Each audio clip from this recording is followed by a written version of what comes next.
男丁離鄉別井，遠洋謀發展，婦孺家園守候，望早日衣錦還鄉。呢一種幾十年前男丁去外國掘金闖天下嘅風氣，今日喺新界一啲村落仍然存在。以元朗嘅新田為例，差不多全部男丁都去咗英國，剩低嘅村民女人居多，靠外匯生活。佢哋湊細路哥、瞌眼瞓、打牙鉸、打油虎，日子過得相當清閒。佢哋當中有啲唔願意去適應外國生活，寧願留喺新界；有啲等個仔搵到錢，返鄉下起新屋，光宗耀祖；有啲呢就好似粉嶺間頭村嘅羅太咁，等丈夫喺英國安頓好以後，接佢哋過去。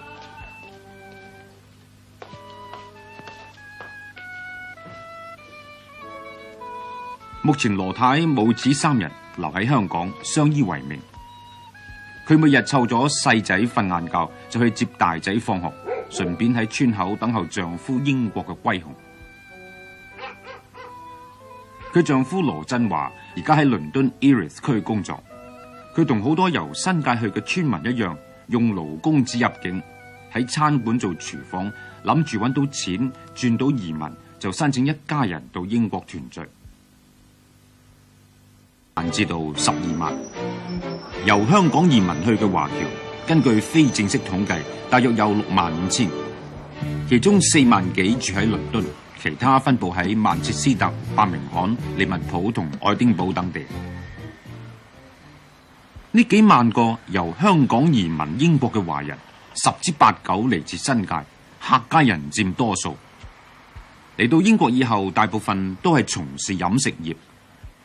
目前英國大約有3000間食物館、6000間外賣檔，好似位於倫敦蘇豪區嘅唐人街，中國餐館之多，數不勝數。單從餐館外面別出心裁嘅裝修，就足見競爭激烈。有半中半西式嘅，有全中式嘅，都係為咗吸引外國人。連經營手法亦都同本港嘅酒樓餐廳有顯著嘅分別。What kind you like? You like the chicken or the pork or the soup? Well, 大多數華僑經營餐館，主要因為做呢一行唔識英文都勉強可以應付，需要嘅技能比較容易上手，加上利錢又大。如果一家人合作，人手仲不假外求。由做雜碎、甜酸排骨、炒揚州飯，發展到各種點心、小菜、家鄉菜。因為得到英國人嘅歡迎，於是嗰啲嚟自新界冇專業技能嘅華僑能夠喺英國揾到生活。目前做樓面可以賺周薪120到150磅，廚師呢可以賺200到250磅。立足外國人社會，正所謂寄人籬下，加上言語不通，要建立自己嘅事業，即使有本錢，亦唔係咁簡單嘅。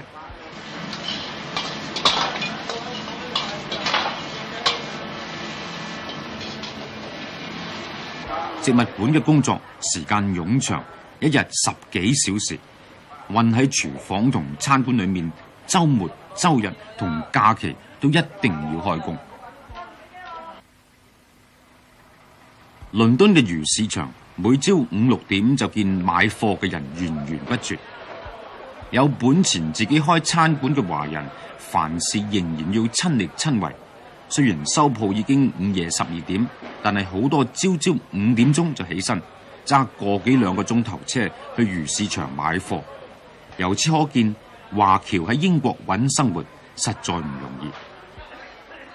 在起初咧，就呢度嘅本地人咧就嚟餐館食嘢啊，咁樣咧好搗蛋嘅，唔俾錢啊咁啊。咁嗰個時候咧，大約有經咗有成年幾2年咧，好痛苦啊，因為同本地人爭執好大，打交啊，以及呢叫警察嚟調解啊咁咧，當時咧係好困難。西蓬孔西到個手指都冷埋啊！喺英國啊，又冇工做，又揾工做好艱難啊，人工又平啊。第一方面你天氣唔習慣啦，加上同埋食嘢方面就唔習慣啦。嗱，唐人多數食飯嘅，咁你喺櫃頭屋企住咁樣，多數食嗰啲肉氣啊嘛，嗰啲薯仔咪唔習慣咯。樣樣都唔識，路又唔識行，即係又聾又啞啦嗰陣時，正所謂自己嘅單身一人，樣樣都有冇乜親戚，有冇剩，出到個街都惡下咁咯，冇人識冇人剩。好悶啊！即係冇嘢做啦，自己有啲嘢做啊，又冇咁凄涼啦。有衫咪洗埋兩件衫咯，冇衫洗，朝頭早9點鐘、8點鐘同工啲放學咯。放完學咧，咪自己喺度睇電視咯，咪混緊個房咧，自己都好悶。冇嘢嘅睇下戲咁啊，睇完戲又翻去又瞓覺咯。差唔多喺外國咧，一日到黑都喺張床度噶啦，一隻廚房一張床。西方嗰啲國家咧，一到夜晚好寂寞啊，冇香港咁繁華嘅。第二方面咧，就嚟到呢度咧，選咗行啦，熟人少啊，相當寂寞啊，一個多數都係嗰啲做餐館嗰啲工人多，知識水平方面大家可能會有多少隔膜啊，所以傾得埋嘅人少好多。啊，粵語唔通，即係最慘，我本身冇錢。冇錢冇人知，粵語唔通，你行出去你同人講英文唔通，加上你睇報紙又唔識喎，咁鬼頭講你聽唔到，你所以咪好痛苦咯。Number 9.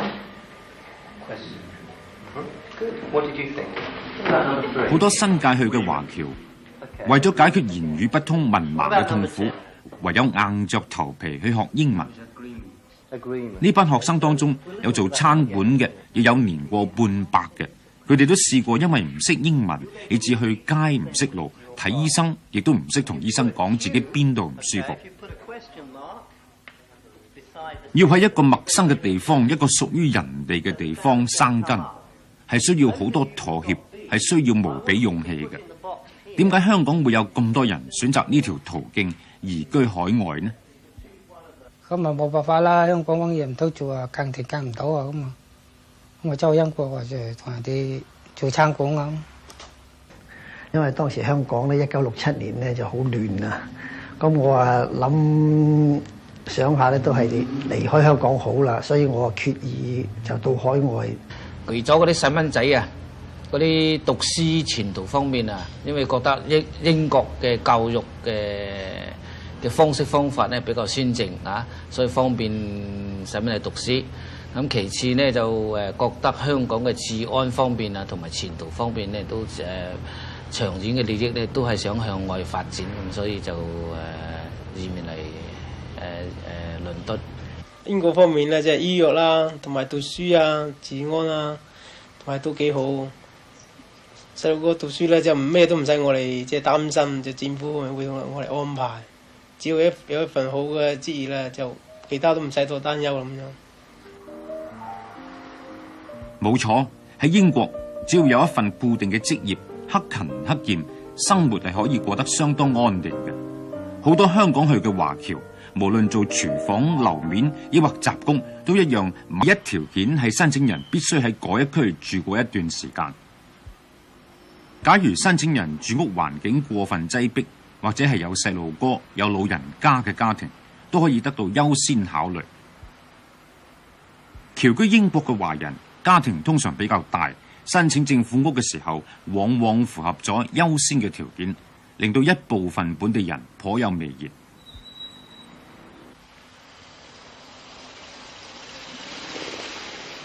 而家見到嘅都係英國倫敦各類型嘅政府屋宇，一個星期嘅租金只係10幾磅至到40幾磅。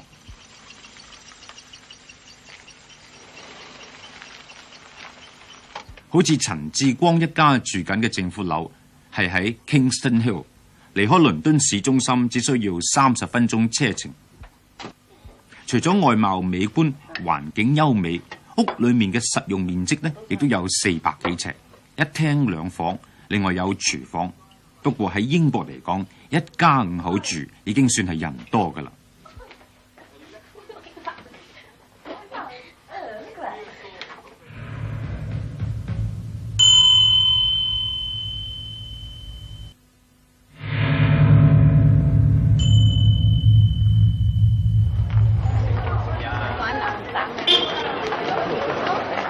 倫敦大部分特別係做食物館生意嘅華人，放假最主要嘅活動係去唐人街。唐人街包括好幾條街道，而着陸街呢就係主要嘅一條啦。星期日嘅着陸街逼到可以用車水馬龍、水泄不通嚟到形容。呢度嘅華人平時各有各工作，加上大家分佈喺倫敦各區，距離嘅路程又遠，車費又貴，所以登門造訪嘅機會少之又少。佢哋多數係利用星期日到唐人街相會嘅。有啲華人話，佢哋將唐人街當做客廳，喺嗰度會客，大家各據一個角落，雞啄唔斷，彼此問候生意點啊，或者探聽下有冇後鑊介紹啊。佢哋話，即使遇唔到熟人，單係聽到周圍傳嚟嘅鄉音，就已經分外親切。好多年輕一代嘅華人亦都不約而同喺星期日嚟到着陸街香港文化社門口聚集，然後各有各嘅節目。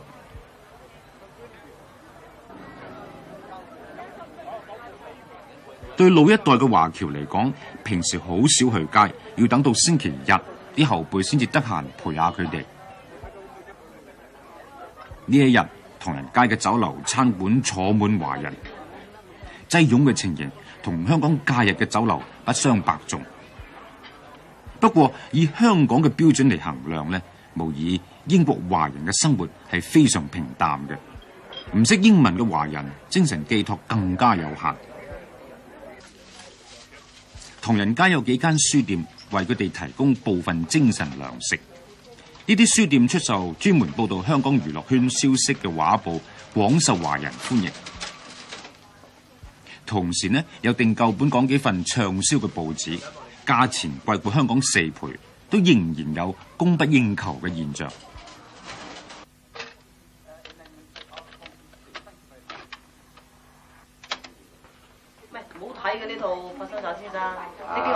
自從錄影機普遍化，英國華人公餘消遣嘅難題多少得到解決。今日差不多個個華人屋企都有一部錄影機，睇嘅係香港製作嘅電視劇。佢哋花費3磅銀一個星期，租一盒長達3小時嘅錄影帶。好多華人都表示，每晚收工就掛住返屋企追電視劇，而有啲主婦仲好多時睇到天光添。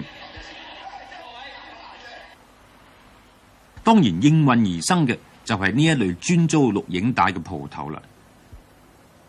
唐人街就有4間，間間都擁有2部以上嘅錄影機，自然各類長劇嘅副本都可以大量供應。好多時一個新嘅劇集剛剛喺香港播出，唔使1個星期以後，就已經可以喺唐人街租到錄影帶。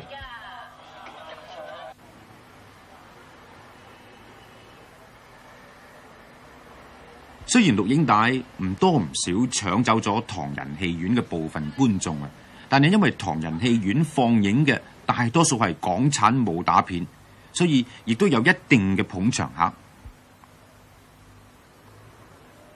除咗豪華戲院同新星戲院呢2間專門放映唐片之外，喺蘇豪區唐人街附近，亦都有2間放映首輪西片嘅戲院，利用午夜場嘅檔期放映港產電影，對象係餐館收工嘅伙計同廚師。香港嘅報章雜誌、電影甚至係電視節目，都成為英國華人生活嘅一部分啦。事實上，好多華人雖然生活喺英國，但係對英國嘅政治、文化同社會狀況都全無興趣知道。有啲華人住喺英國30-40年，思想見聞都仍然混喺自己嘅框框裏面。好多話就完全擘大口得個窿。坦白講啊，唔係話得罪自己中國人㗎，唔識英文，淨係講翻自己個本國語都講唔掂。咁佢邊度？佢想同翻嗰啲做朋友做唔嚟啦。想玩鬼都玩唔嚟，不如都好咯，咪今日唞工，我咪走去打幾啲麻雀咯，去賭幾鋪咁啊，算數贏就攞嚟輸咗咪算數，咁而家翻去瞓覺。所以佢有時逼成啊嘛。呢個事實係，因為呢個問題咧，即係青年人咧多數冇咩娛樂，正常嘅娛樂，通常咧就喺賭方面咧嚟發展，牌九啊、翻攤啊，甚至乎麻雀啊，或者係卡仙奴啊呢幾方面。賭得犀唔犀利啊？都好犀利啊！賭狗賭馬都好犀利噶。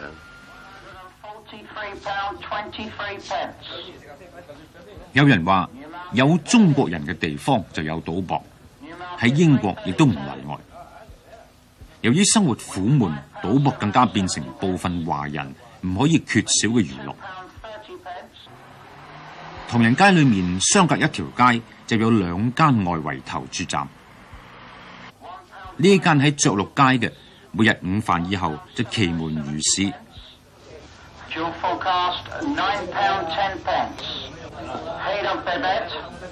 企喺裏面聚精會神嘅華人有好多係餐館嘅大廚同侍應，因為餐館工作午市以後有1-2個鐘頭休息，連呢段時間呢又太短，唔知做乜嘢好。於是有部分廚房同樓面就入咗去投注站打發時間。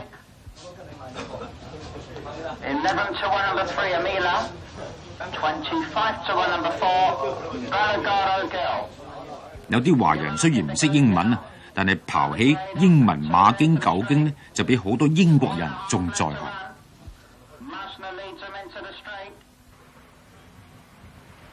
蘇豪區金記賭場由唐人街行去只需要3分鐘。一個平日嘅下午，短短半個鐘頭裏面，我哋喺金記賭場門口拍攝到不下20個華人出入，有男有女，有老有少。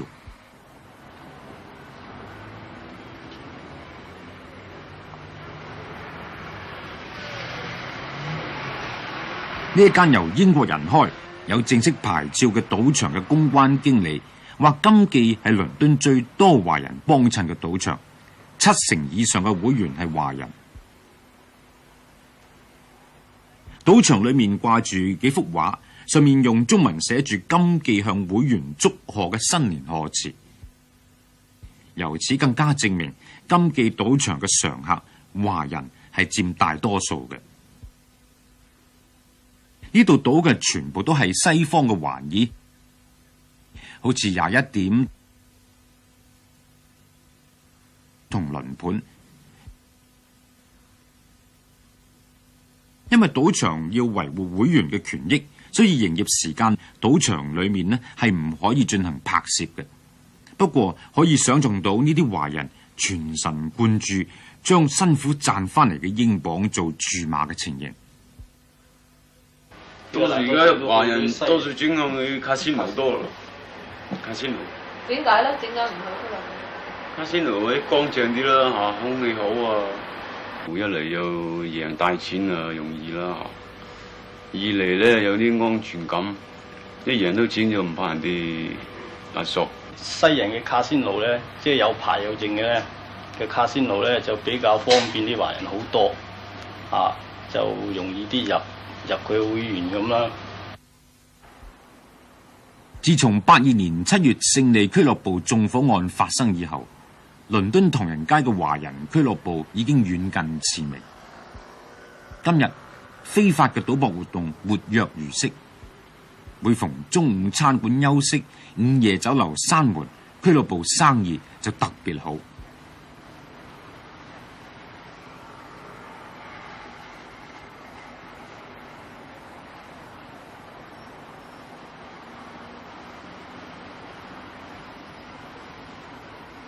好多華人，尤其是上咗年紀嘅，始終都係中意玩翻啲東方嘅玩意，例如翻攤、牌九、骰仔，賭場都冇得玩嘅。有個老華僑仲話，落俱樂部賭，輸到火起嘅時候，講翻下粗口，亦都同聲同氣。不過，另外有啲華僑就認為，俱樂部有好多啲咁嘅爛友喺度，你贏到錢啊，又攞多少啊咁。佢入邊嗰度又好複雜，你講客家得，講潮州得，講國語得，講咩佢有人應酬你啦。樣樣都有玩賭錢啦，麻雀啊、翻攤啊、牌九啊、報紙咁啊，睇電視咁，同錄音帶乜都有啦，任你啦嚇。即係咁，你有好多有時候中國白講有貪啦，飲茶飲水食嘢唔使錢咁樣係嘛。呢個喺唐人街出入咗10幾20年嘅華僑有話，呢度計起嚟講咧，700間賭檔，有6、7千幾萬人開賭檔嘅，喺大檔每間大檔成幾百人嘅喎，係咪香港人開嘅？香港嚟開嘅，有啲仲有做餐館好多啦，係嘛？就呢樣嘢揾錢快啊嘛，咁我哋做翻一樣啫嘛，係嘛？咁有錢係嘛？4間餐館佢已經有冇開賭檔啊？每個禮拜抽成11、10千磅水嘅喎，就算你除埋入邊嗰班人咁樣，仲有起碼都容易啊！一個禮拜成3、2千磅嘅標品大，個個求銀紙啊嘛。